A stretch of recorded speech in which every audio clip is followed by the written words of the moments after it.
ఇలా తీన్మార్ మల్లన్నను కల్వకుంట్ల తారక రామారావు కేటీఆర్ అంటాడు ఎవరు గెలిచినా పర్వాలేదట కానీ తీన్మార్ మల్లన్న గెలవద్దట ఆయనకు.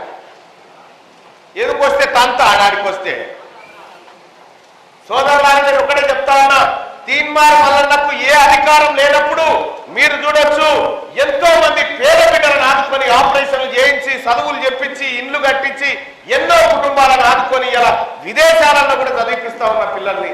తీన్మార్ మల్లన్న ఒక్కడే ఒక మాట చెప్తాను సోదరులారా, ఎవరన్నా రాజకీయ నాయకులు ఆస్తులు ప్రభుత్వానికి రాసిచ్చి వచ్చిర్రా, ఒక్క మీ తమ్ముడు తీన్మార్ మల్లన్న మాత్రమే ప్రభుత్వానికి ఆస్తులు జప్తు చేసి రాజకీయాల్లోకి వస్తా ఉన్నారన్న విషయాన్ని మీరు గుర్తు చేసుకోండి. అలాగే రైట్ టు రీకాల్ కూడా నాకు నేరుగా నా మీద ఇంప్లిమెంట్ చేసుకోబోతున్నటువంటి ఒక బ్రహ్మాస్త్రం అని ప్రజలకు ఇవ్వబోతా ఉన్నాం. ఇన్ని అర్హతలున్న నాయకుడు ఎవరన్నా మీకు బయట కనిపిస్తారా? ఒక్కరైనా కనిపిస్తారా? ఏ ఒక్కరన్నా?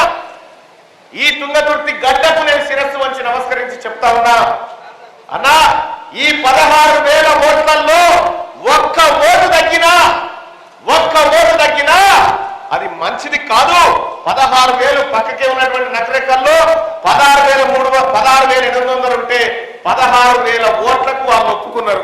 ఇక్కడ ఉన్నటువంటి ఎమ్మెల్యే గారికి మా అందరికి పెద్దన్నవారైనటువంటి కిరణ్ కుమార్ రెడ్డి అన్నట్టు నేను టాస్క్ పెడతా ఉన్నా, ఈ 16,386 ఓట్లలో ఎన్ని ఓట్లు ఇస్తుందో చెప్పురిగా.